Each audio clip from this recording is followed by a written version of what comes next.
No mai, haere mai ki Aoteroa Rugby Pod. Welcome to the Aoteroa Rugby Pod.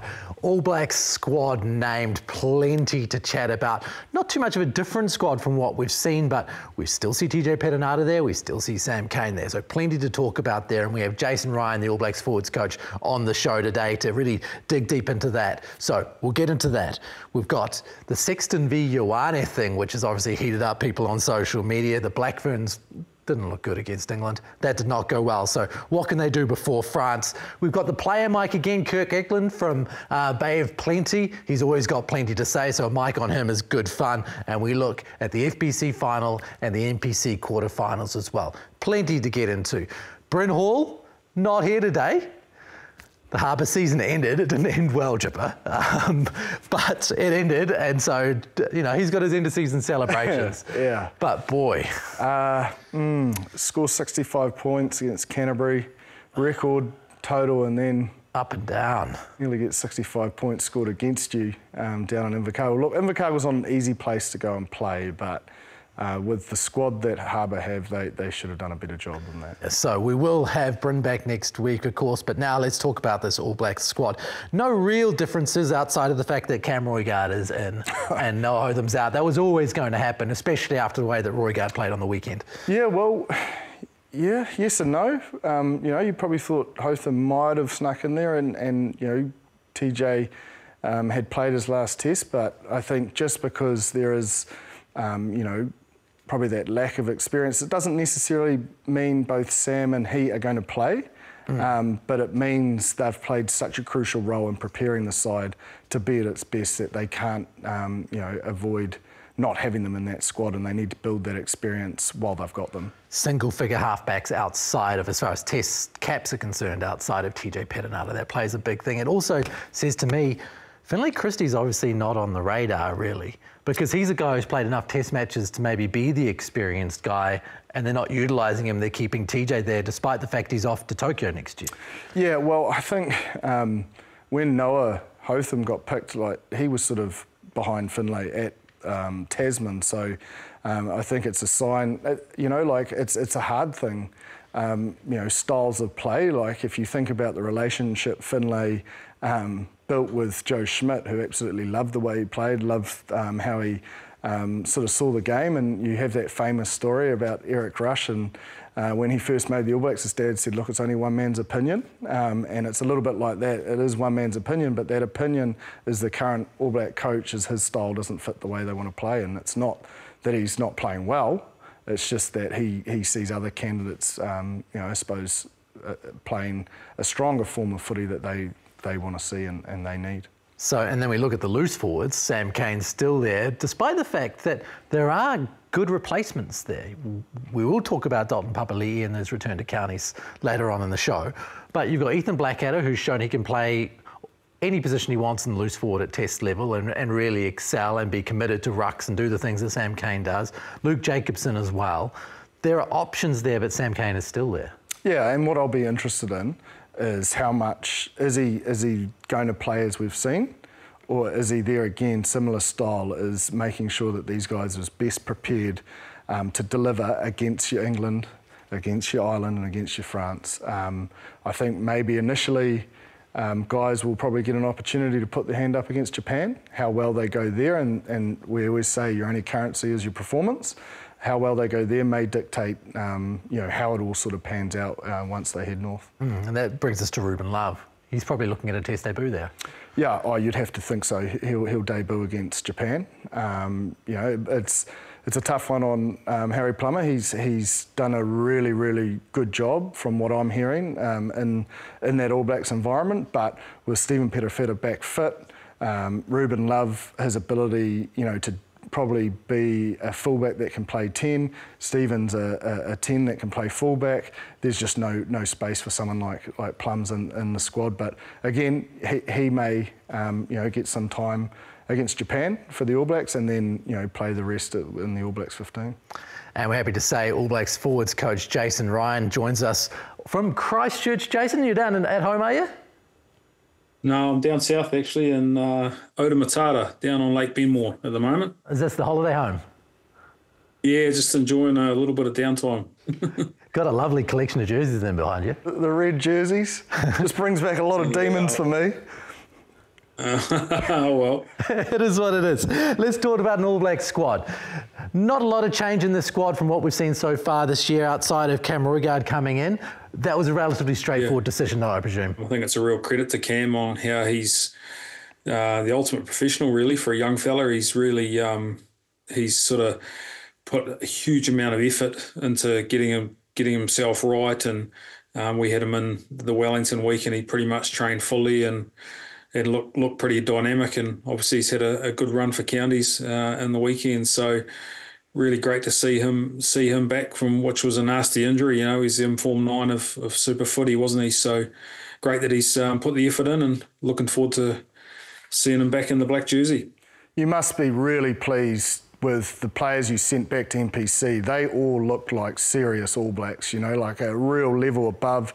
And guys, you know, for me, I was really interested in George Bell. He had a massive game for someone that hasn't had a lot of minutes in the ABs, but you can just see how much he's growing throughout this year and that time he's had just at training with the All Black squad.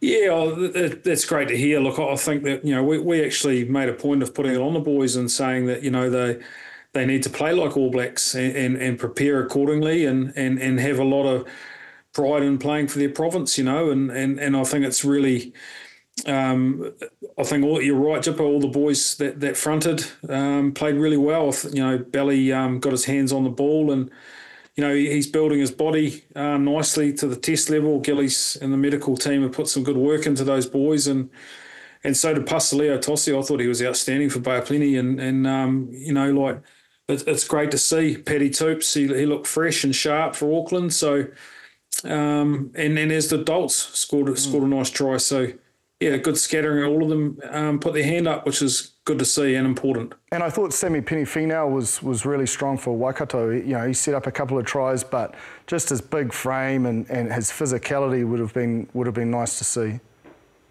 Yeah, it was. Look, you know, he's got a point of difference, hasn't he? Especially when he's on the edge, and yeah, he ran a couple of good change of angles off the ball, and put some guys away, and that finished tries. So that was good. Had a chat to Ross Filippo before the game as well, and just made sure that he was on and prepared well, and got stuck into his game. And you know, those communication channels between the PU coaches are important for us. I know they are for my area, so value that. And yeah, he fronted up really well, and it's great for him. I'm interested in how that communication works, because the players don't have a lot of time in camp with the teams, do they? So what is the message that you give to them from an All Black perspective about how they fit into those teams in a short period of time and excel and help within a different game plan and a different pattern? Yeah, look, I think that they've got to just, you know, back their instincts really. You know, obviously the level's not what it is at a test level, and the training level's not what it is, but that doesn't mean to say that they can't lower themselves to that, you know, to the provincial union standard, but they can lead their own areas, and to do that they've got to lead themselves. And you know, we make sure that they get in and just know their role. They don't need to know everything, and just, you know, go and play some footy, and they did that. And you know, the coaches have all been great around the grounds, and those communication channels have been really open, which is important for everyone. If we turn our heads now, it must be extremely exciting for you as a coach, taking on what is going to be, you know, 3 massive tests in between, I suppose, in Japan and Italy. Yeah, it is. I think the whole year has been, to be honest, like right from when that calendar came out and you knew we had, you know, a couple of tests against South Africa in South Africa, world champions, how good.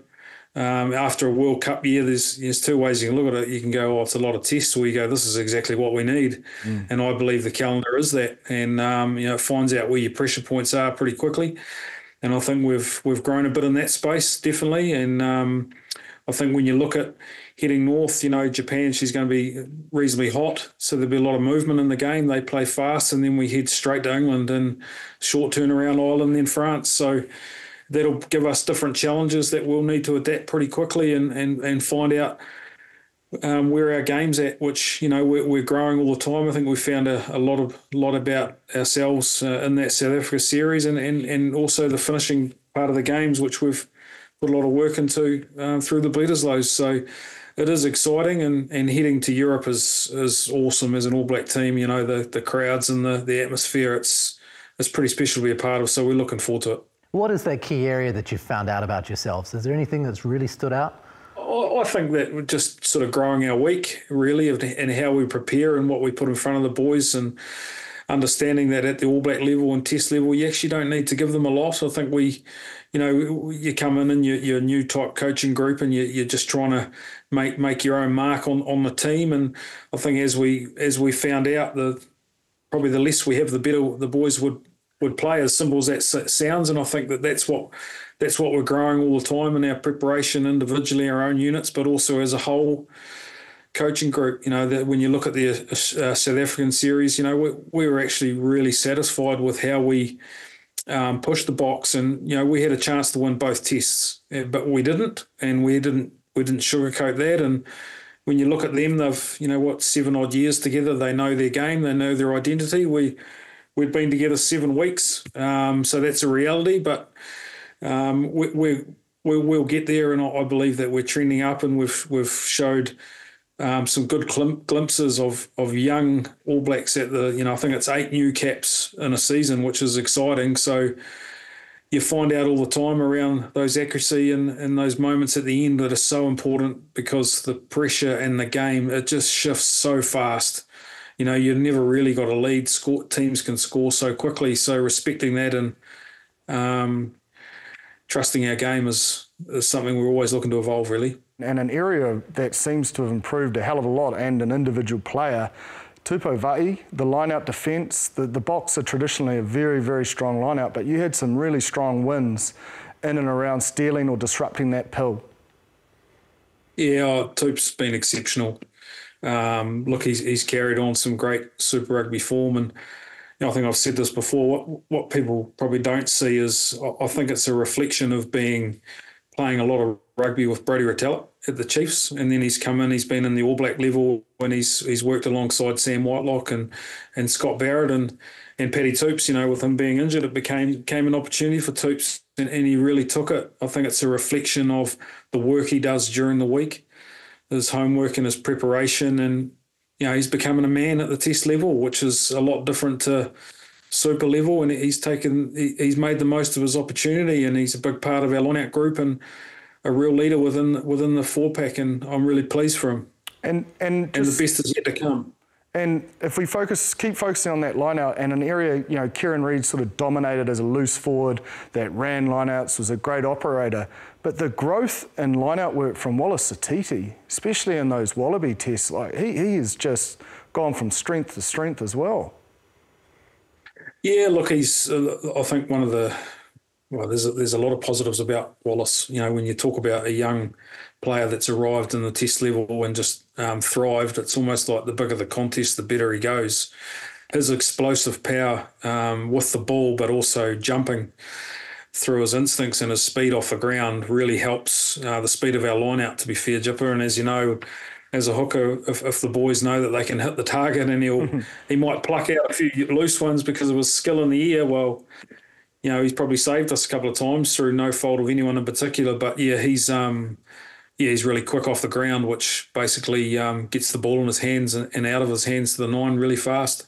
And on top of that, his composure for a young man seems incredible. Oh, it is. He's he's from a great family. He's an extremely humble man.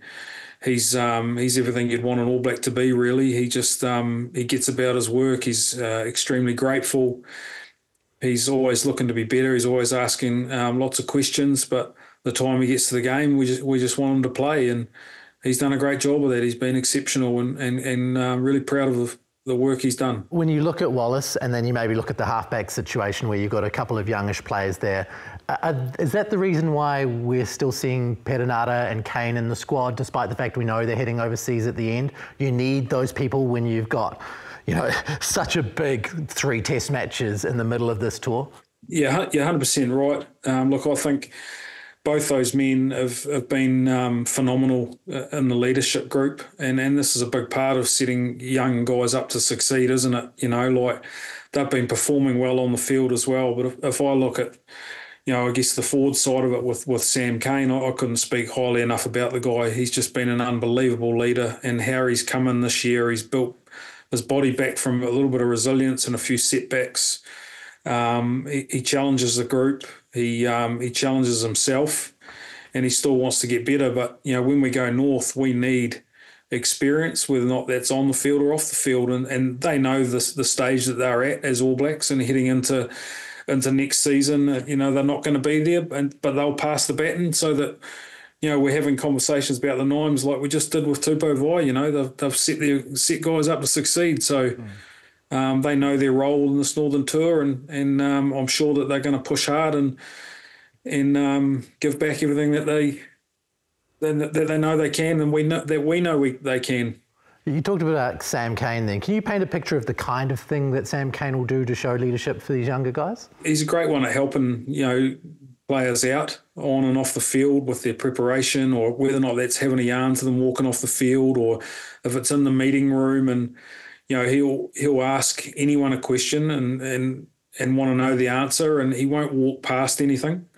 He won't, sort of leave it and go, oh, okay. Well, if he's not satisfied that he's got hasn't got the answer, well, he'll make sure he's got it. And I think that's through experience and through the resilience that he's worked through as an All Black, and as an All Black captain, and he's helped Scooter, and as I said before, he's helped the leadership group in a lot of ways and challenging, and he's been really invaluable. As I said, I just can't speak highly enough about him, and he's a special man, and it was so great to see him play 100 tests.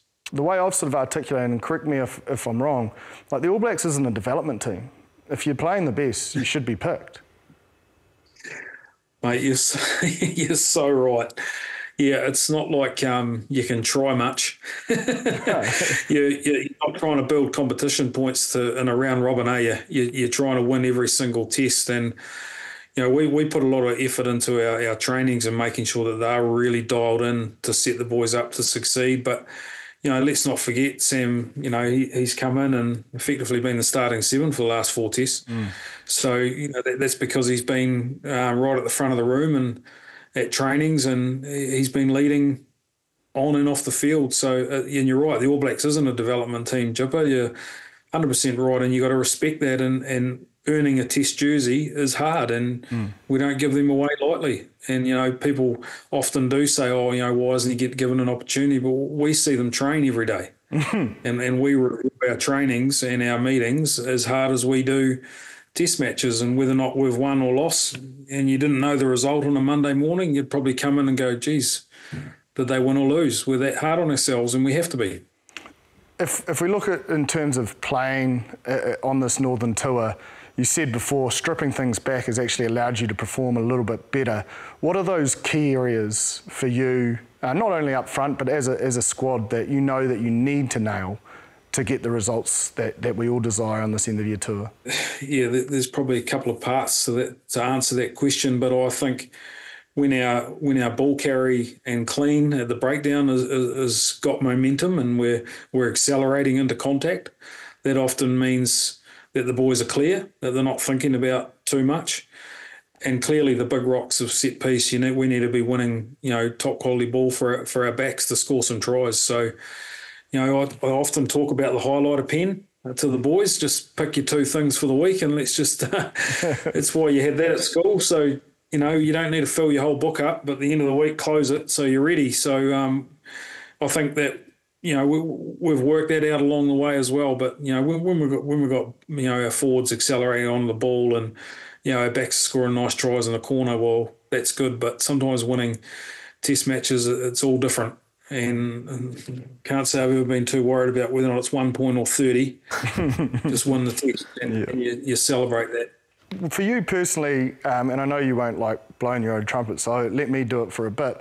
I've heard from a lot of players, your point of difference as a coach is how much you care for them, but also what has been interpreted to me, and correct me if I'm wrong, it's that care like a parent that you're going to tell them when they're not doing right, but you're also going to tell them what they're doing well. Is that, as simple as it sounds? It's a challenge and care environment, Jipper. Look, it's, these boys have got to be ready to go into the biggest hostile arena that they can be, and it's my job to set them up to succeed. And look, the care, I've always said, players don't really care what you know until they know that you care. So if that means slipping into my room for a peppermint tea and a bit of a yarn about a few things and being a little bit vulnerable and having a conversation around their families and how things are at home. The All Blacks, it's a different beast, the All Blacks. We're always moving. We're having meetings at airports. Super Rugby, I've often said you got your own cafe, your own coffee shop, you got your own bed. We're constantly on the go every week. We haven't actually got a home. So just making sure they're right on that front, but also, whether or not they've played one test or 100, you still got to treat them the same, and that's through honest feedback. And it's never about them, but it's for them. And when you can have the meeting room like that and get to know them, and I like to have a lot of fun along the way, as well as give it to them between the eyes when they need it, and they respect that. And as long as it's coming from a place that's fair and reasonable. But yeah, I do care about the boys, and I think when they, when they know that, and they know that I piss them off now and again as well, and that's all part of the journey. She's not, it's not always pretty, but you just be honest and get on with it. Many takers on the peppermint tea? Yeah, I know the boys love a peppermint tea. It's good. It's a good bit of banter. The door's always open. Always tell that. Artie loves coming in and having a bit of a yarn, and sometimes it's just a chance to chat about anything really, and not even footy. They just come in and sit down and have a chat, and it's a safe place to have a chat too, and they've got to be able to do that and trust you. Right. So you take a box with you, do you, or does Kat Darry sort you out, or how does it work? No, I've always got a box here. I always take my own, a couple of different varieties. And yeah, the boys just come in and one by one, or sometimes we might get half a dozen in, and then I'll end up saying, boys, you're starting to talk a bit of bloody rubbish here. We're getting off task, but there's been some good yarns. It's just a bit of fun, really. Chip, from your point of view as a player, was that one of the things that you really enjoyed about going, when you had a coach that you could really confide in, that you felt that safe place and you were able to go? Yeah, I think the word Jace used, and it's probably the one thing that I really connected with Tom Coventry. I think everyone knows that I wax lyrically about it, probably too much. Sorry, TC, but it's vulnerability. He never ever tried to have every answer. And I think that's the best thing I've been fortunate to witness Jace the same. As they pose questions to you. They help you solve the issue. They don't just give you the answer. And if you can do that as a coach, that's how you get that learning and that growth as a player, and it's massively fulfilling because you actually feel like you've got there. And often in a review or in a training, if someone asks you, where do I need to be here, and it's part of the back strike, is just say, look, I'm actually not sure. Yeah. And then there's a pause. What do you mean? You're the coach? No, I'm doing the forwards. Look, there's Scotty Hansen. Go and have a yarn to him or Jace Holland, because otherwise I'm just making shit up here. You've got to be honest if you don't know the answer, Yeah. And they respect that too. Fair enough. Well, mate, we've got to let you go. Thank you very much for your time. Appreciate the insight, and good luck. Best for the tour. Go well, mate. No worries. Great to chat, and appreciate your support, guys. And of course, there was another big talking point today in New Zealand international rugby, and that's the Black Ferns up against England. This is supposed to be the biggest test in women's rugby. It wasn't much of a test for England. The Black Ferns got absolutely pummeled. Did not look good, Jipper. Yeah, I think it was a better performance in the Irish game. That's one improvement, but I think the biggest concern for them is the defence. You can't rely on scoring 50 points to win a test match. And, they obviously leaked a lot of tries on the edges, and that's not to say that edge defence is an issue, but potentially very tight in and around that breakdown, and one or two passes is beating a good number of defenders, which is just leaving them too stretched and stressed on the edge, and England took advantage of that. Over and over again. Yeah, well, if you don't make adjustments, you're not going to go away from a play that's working. But, you know, England are world number one. We always knew this test was going to be a challenge, but I thought we would be a little bit better after having that first test a number of weeks ago in Twickenham to what was coming, but it looked like England really evolved their game. I think the disappointment for me probably is that there were so many basic errors. I think Hannah King dropping the ball at the 22 with basically no one around her, number of drop balls when the pressure was on, exiting again, that kicking game in their own half.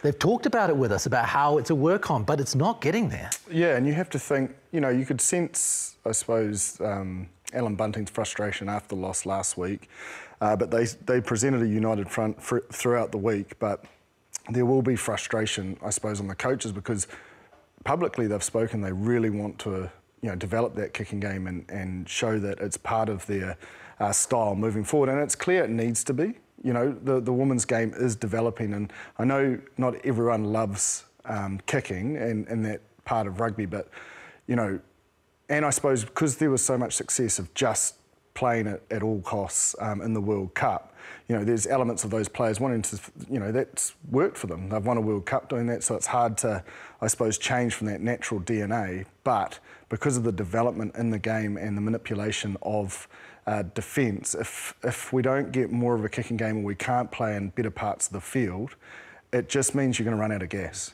You just can't play that amount of rugby against a team that is, you know, kicking and tactically resting a little bit more throughout that game. As we see, they ran away with it in the end, and a lot of that comes down to the amount of work and effort that went in that first part of the game. I wonder with the World Cup next year where we're at. You know, I wonder about how much they're going to have to utilise the sevens players who quite obviously have better catch and pass skills, better ball skills all round. They worked last time. Could that happen again this time? Yeah, well, you've got to understand the professional game in sevens has been around a lot longer, so, you know, that skill set's been developed over a long time. Yes, they'll utilise them, I'm assuming. You think about where that team was at prior to the last World Cup, no one really gave them a chance. It's true. You know, like they were, if anything, in a worse spot than what we'd currently see this side at, and they came and did something pretty special. You have to think, you know, Wayne Smith has got a role there for both the All Blacks and the Black Ferns, and you have to have no doubt that he is, you know, probably going to play more of a role or be assisting this coaching group as to how they find their way out of this. We have got a question here from Amy Olivia, who's a Kiwi based in the UK, and she's saying, why are we not talking about the coaching staff? This isn't working. Because there's been a short turnaround between World Cups, it's actually quite difficult for them to bed in what they're trying to do, but it isn't working. Yeah, but I mean, opportunities as well to get these changes. You know, there's no other way to do it than being out on the field. And, you know, I think there's 7 or 8 tests in this calendar year. And, you know, in time that's going to grow, but that's the current, you know, state of opportunities to play test match footy and get that cohesion factor. And to change your style from what you naturally play is, you just have to give it time. There's no, you know, like it is, once you're out on the field, it needs to be on instincts, and their instincts are still to attack at all costs. Yeah, your most rehearsed action is going to come to the floor under pressure. Currently, their most rehearsed action is play.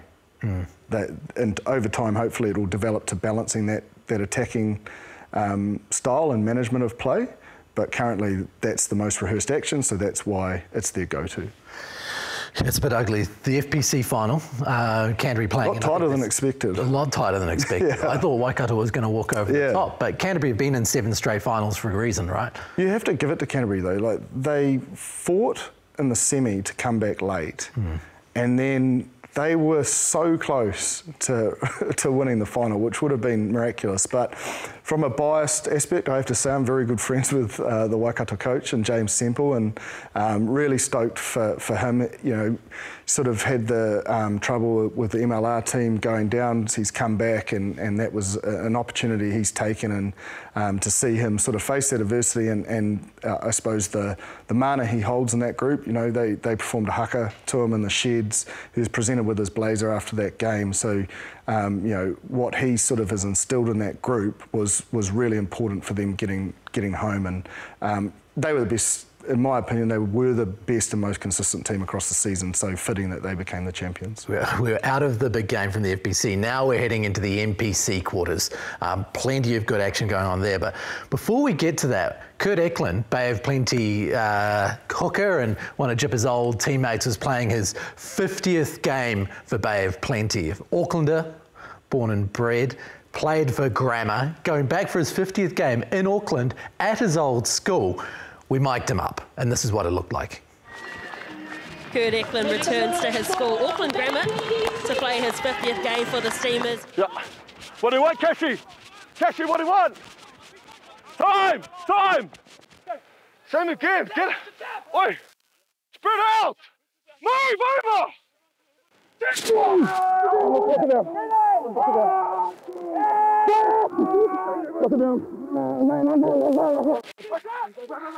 Get it, Sahi! Hit him! Okay, come, Rossi. Zane Sullivan looks for the exit. It's been charged by Bay of Plenty. The chase is coming in.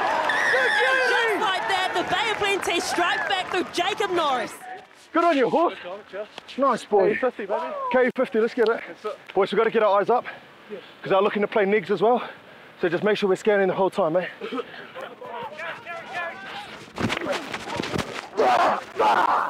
It's okay. It's okay. We love the D. Love D. How you guys feeling? How you feeling? All right, yeah, let's go then. Hold here, D. Hold here. Hold.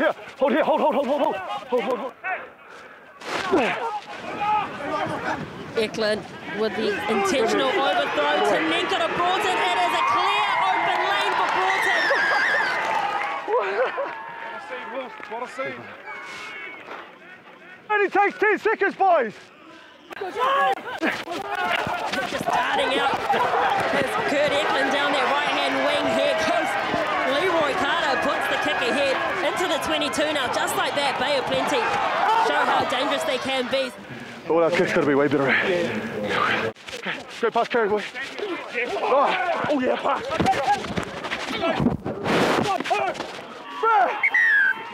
Yes! Oh, I was under the sticks there. Did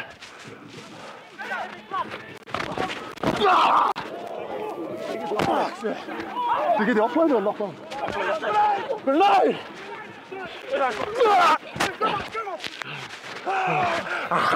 Take me off. Leroy Carter gets in there. And he's in over the line now, not for the first time this game. We have seen the wingers come in for a pick and go, stealing the glory from the forwards. K50, well done, boy. Congrats. Stoked you guys got a win for it, right? Cheers, boy. Well done, boy. Hey, what do you reckon? 2-1, man. Hip of yours. Hip of yours, too. Hey, AC50, baby. Have you used your fishing rod yet? Yeah. Heavy. Sure, boys. Congrats. It's okay, So entertaining as ever, because he's always got something to say, Kurt Eklund, right? Yeah, I'm sure there was a lot that couldn't there was. be put to air. Having played in that position, sometimes you can have a few slips of the tongue. But what I loved about it is his actual leadership. You know, he's been through adversity and he hasn't had it all his own way throughout his career. He has had to fight tooth and nail for every opportunity, and that's why I think he's just grown into such a great leader.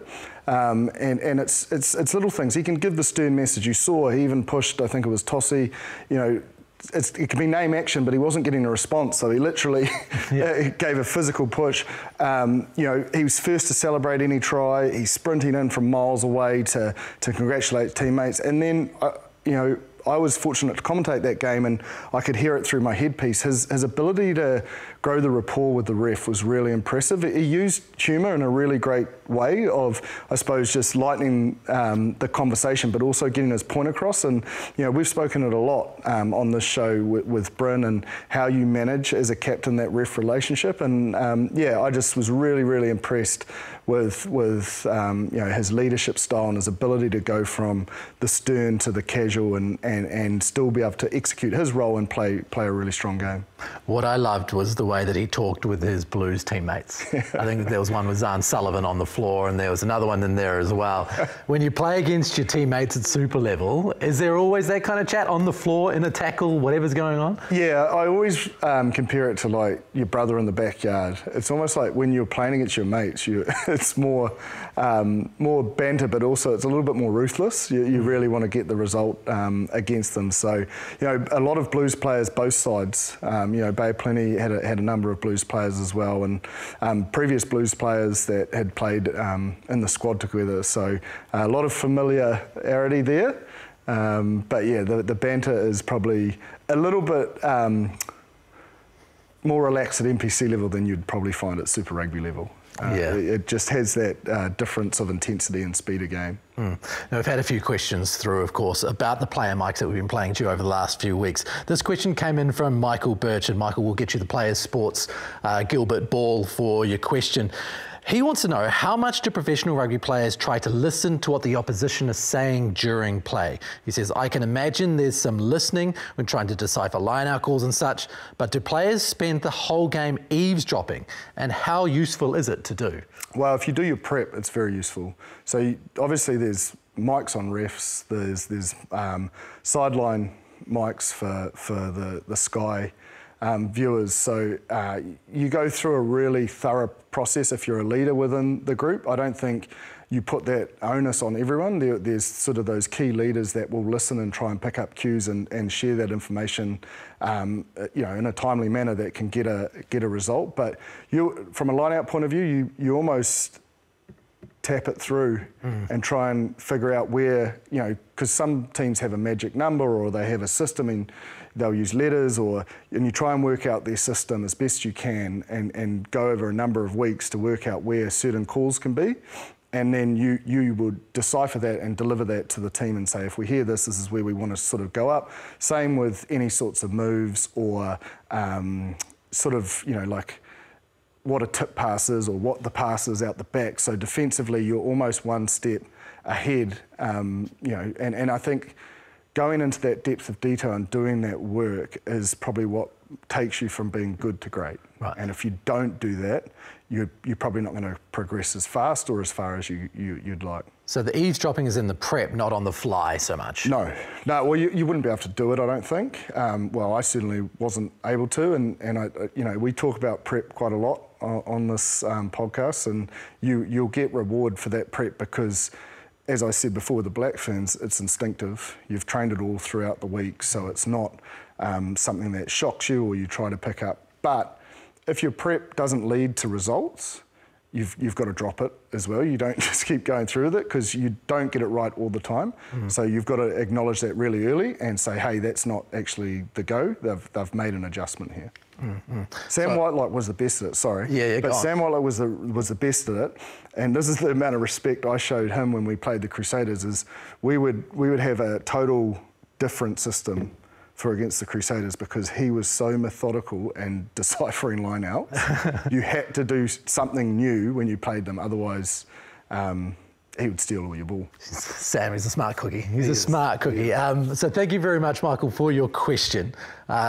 We will get you this Players Sports Ball, and for all of you who want to go to playersports.co.nz, you can use this QR code and include this code here, RugbyPod20. You can get 20% off all Black supporters gear, boots and balls, courtesy of Players Sports. So thank you very much for their support. Michael, get into it. Got another question regarding player mic as well. Okay, we got this through from Brett Mead. He says, I love these mic'd up player segments, but how realistic are they? Are these players always this vocal, or is it ramped up because they know they are mic'd? In my 30 years playing low-level amateur, I never heard such talking.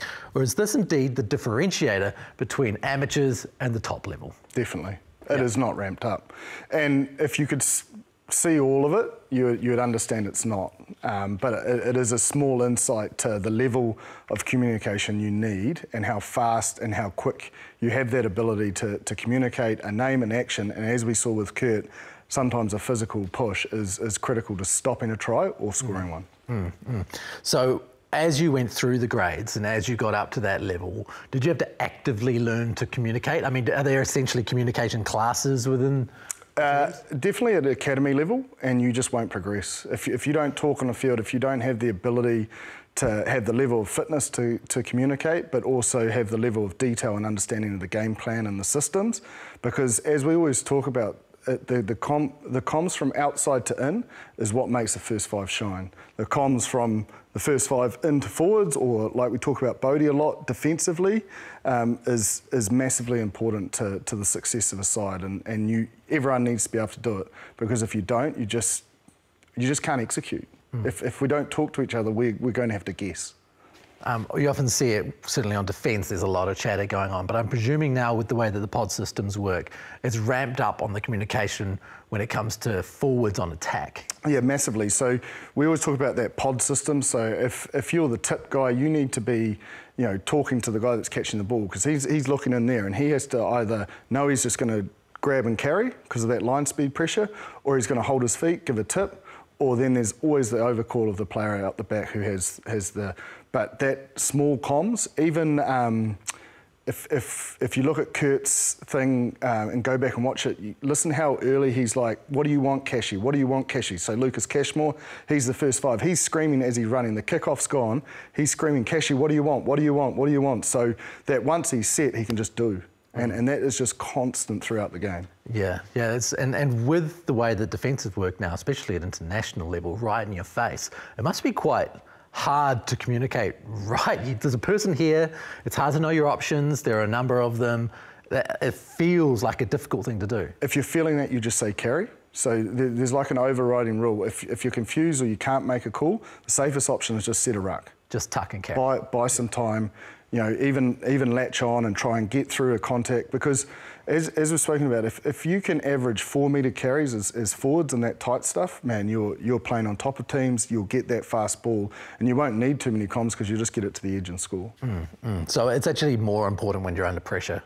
Yeah, massively. And also when you're under pressure, how you train that through the week and be able to deliver them in a calm manner. It's really crucial that you're not sort of overexcited or you're over-eager. You can see a hole and you really want it and you're sort of calling it, but you call it so loud or the opposition here and that hole will shut. So you want to be subtle about your comms and those sort of small micro comms in between each other. There was a really interesting interview on Breakdown last night, or it was Kieran Reid talking about Aaron Smith and the way that they work together as an 8-9 and the way they would, at training, literally walk up the field where Kieran was pretending he's at the back of the scrum and they'd have Aaron behind him and Aaron would be taking options. And it was like they would go up and down, just the two of them. So it became very clear and almost, they didn't even have to talk to each other by the end. They knew where they were going and how it would work. It was quite an interesting insight from two world-class players. So again, I hate to labour a point, preparation. Yeah. Preparation sets you up to deliver under pressure, and that's all that is when you've got the time and you've got the ability to do those reps time and time again. As you know, I always like to refer to Kobe Bryant, but he referenced Steph Curry. He's the best three-point shooter, but he referenced in an interview, do you know how many he's done to be able to do it that accurately? Yeah. You know, like during the week, what he's done to be able to just execute. And he goes, think about how many he misses, but he's still the greatest ever. But think about how many misses when he trains, and it's just those reps. The more you can get that repetition, he can almost shoot that ball with his eyes closed. Yeah. It's pretty impressive. Just as big a talking point this week has been the Johnny Sexton book and Rico Ioane. So let's chat a little bit about that. Johnny Sexton in his book comes out, takes a crack. Rico posts on his social media zombie and, lets him have it. Where is the line here? Look, it's a hard one, but look, there's so many things are said on the field, and I just think there's a lot of feeling between those two sides after when they won down here. I think everyone knows what Pete Mamani said to Sam Cane, and I don't think what Rico said was the only thing said to Johnny Sexton on that field on that day. I think you'll find he got plenty of feedback, and so did a number of the other Irish players, and they give as good as they get. So you can't dish it out all the time if you can't take it. That's the interesting thing, isn't it? Because everyone thinks they're squeaky clean. But, I mean, there's obviously... Johnny Sexton is certainly not squeaky clean. So with players or refs, might I add. Well, that's it exactly. So it was kind of weird to see it like that, to be claiming innocence to some degree and saying the All Blacks aren't classy. They talk about sweeping the dressing rooms, but no, you know. Yeah, that's one thing I probably thought was unfair on his behalf is if he has an issue with one player, how he can, you know, reference the All Black legacy or reputation based on that seems a little bit far-fetched. So, yeah, look, I've enjoyed it, I'm not going to lie, and I especially enjoyed Rico's reply. Look, it's brought a bit of interest to the game and just shows you that there's still a lot of feeling and off the back of losing down here, you know, they had the right to have their say, and they didn't get to another semi-final, and the All Blacks had their right to let them know about it. In a month's time, we'll hear all about it. It was quite creative too. Back 10. Get back 10, you know, technically just trying to help them out. Look, it was very funny throughout the week, and I thought Rico handled it really well. Yeah. What advice gets given to players about handling a situation like that? Because obviously we want talking points, we want honesty, we want personality in rugby, we want all of these things, but at the same time, you know, I suppose the traditional New Zealand approach has been relatively conservative in this area. Well, I think Rico's response was pretty conservative. Yeah. You know, like he didn't really say anything, he just said, I'm in your head. Yeah. With a song. And he is. Zombie. Yeah. You know, they play it at games, and, you know, we've seen the South Africans sort of do a remake for Russie, and you know, as I say, there's a lot of feeling in both sides, and I think it's an individual thing. I don't think you should ever dictate to someone that has had a personal attack made publicly. I think Rico has every right to respond in the way he wants. Yeah, call me cynical, but, you know, you're selling a book. It's a great way of marketing. Oh, yeah. Include a line like that. It certainly is. It may make people buy it, it may make people not. Right, well, let's have a look at the NPC quarterfinals this weekend. First game up is the one that I'm going to be paying most attention to, Wellington versus Counties. Wellington come out on top at the end of pool play because Tasman bottled it in the Shield clash, gave away the Shield and the chance at top spot. Counties beat Wellington a couple of weeks ago. That result now seems like it might work against Counties come the quarterfinals in Wellington. No, I don't think so, because I think the Counties side has got their belief. I was fortunate enough to contact that game, and I flew back on the plane sitting next to Jonathan Taumatene. Yep. And I was talking to him through, and they are really measured in their approach and understanding that it may, you know, they've already worked it out that if it was to be Wellington, they didn't know at this time when we were having this conversation, but you know, as a senior leader in that side, and they seem very composed and focusing on themselves and not just thinking about Wellington, because that's what they did well when they put all those points on. However, the Wellington side that played on that night to the Wellington side that played Hawke's Bay on the weekend, they got a lot of key players back from injury. So, especially in the type 5, and where Wellington struggled in that game was in the collision area and set piece.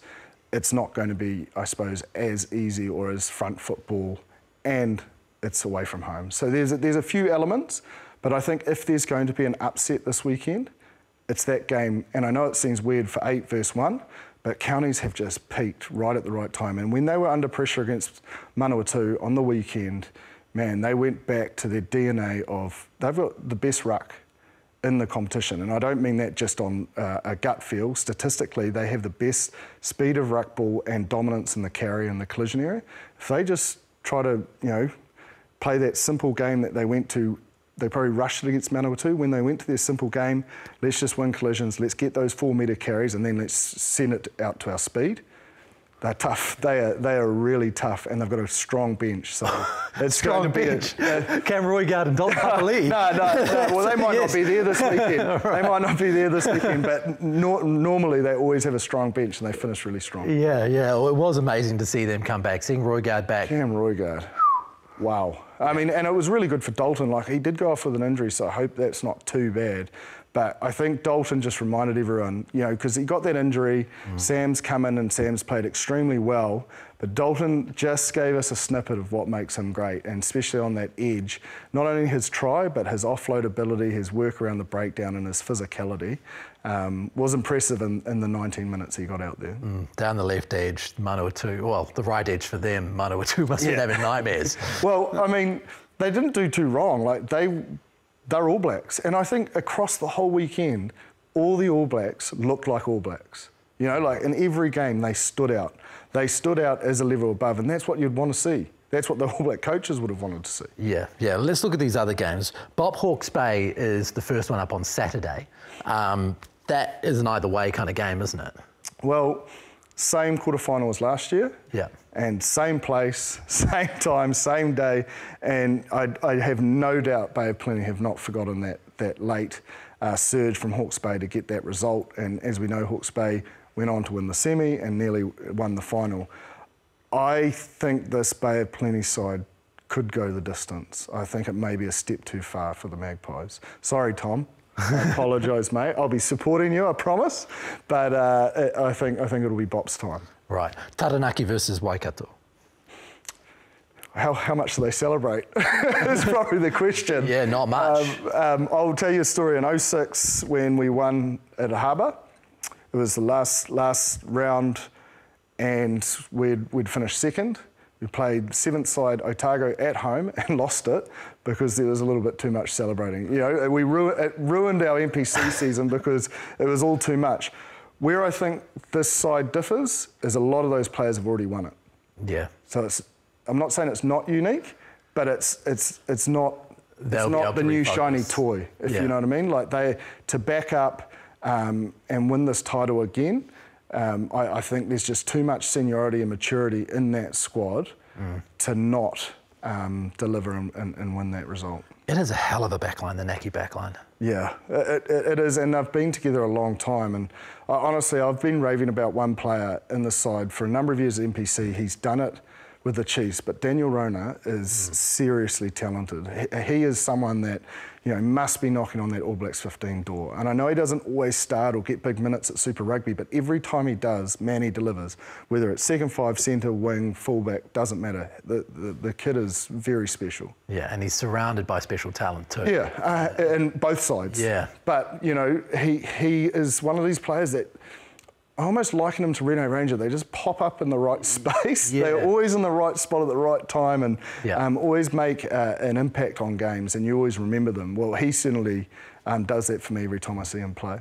And the last game of the weekend, Tasman versus Canterbury. Tasman are going to be seething because now they've got to absolutely nail it. They could have been top dog. They could have been at home. They could have had the shield in the cabinet. They're going to be angry. And they're playing the big brother, Canterbury. Yeah. This is a hard one because Tasman have got a lot of injuries in that tight five. They've lost a lot of key players. They've lost their original skipper in Quinton Strange. And yes, they'll be seething, but I feel like Canterbury losing to Harbour the way they did, man, they were much. That was probably their best polished performance. And I know two All Blacks stood out in Darry and Bell against Waikato, but you know Waikato played really well, so it took a lot to beat them. You know, it's a little bit like the Battle of the Bridge. This one means a lot to both sides. I'll tip Tasman but I do think Canterbury. I don't think if Canterbury win, it's an upset. I just feel like they've bounced back after that embarrassment against North Harbour. It has been an interesting NPC season because there have been ups and downs across the board. And you didn't know what was happening until the Shield game was over. Yeah. You know, like the Bay of Plenty Auckland game, we sort of knew beforehand. The Bay of Plenty players didn't, obviously, because they were prepping. But, you know, to go down to the second to last game to decide the finals, you can't ask for much more than that. At both ends. Yeah. We won't talk about Harper. Well, there's a reason why Bryn's not here today. And you certainly don't want to be celebrating on a Monday at this time of the year. In 3 weeks' time, you do. No, that's for sure. So keep an eye out for that. NPC quarterfinals this weekend, plenty to watch. And of course, the Black Ferns will play against France next week as well. So plenty of footy coming up this weekend. Thanks once again for joining us. Thanks to James Parsons. Hoping that Bryn Hall is in a good condition right about now. We'll see him next week as well. So thank you to the studio and everyone who helps us put this show together. Send us an email, Aoteroa Rugby Pod at sky.co.nz. Get into the YouTube comments section. We'll keep you involved in the show. Kia pai te wiki. See you next week.